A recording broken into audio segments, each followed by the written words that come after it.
Hi అండి, అందరికీ నమస్కారం. వెల్కమ్ బ్యాక్ టు కోనసీమ వంటలు. నేను మీ శిరీష. మన ఛానల్లో పచ్చిరొయ్యలు మామిడికాయ పచ్చడి చేసి పెట్టాను కదండి, చాలా బాగా సేల్ అవుతుంది. యూఎస్ఏ నుంచి ఏంటి, మన ఇండియా నుంచి అయితే చాలా ఆర్డర్స్ వస్తున్నాయండి. అన్నీ కూడా మేము సప్లై చేస్తున్నాము.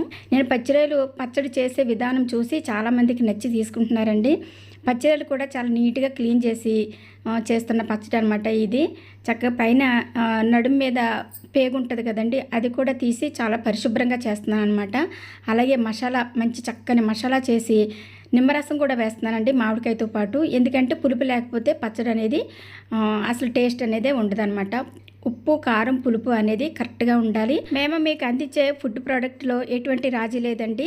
చాలా పరిశుభ్రంగా, చాలా నీట్గా, చాలా రుచిగా చేసి మీకు సప్లై చేస్తాం. ఓకేనండి, మరి ఇంకెందుకు ఆలస్యం, రొయ్యల పచ్చడి రెడీగా ఉంది. మీరు కూడా ఆర్డర్ పెట్టుకుని టేస్ట్ చేయండి.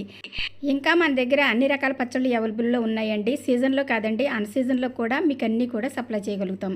ఓకేనండి, థ్యాంక్స్ ఫర్ వాచింగ్. బాయ్.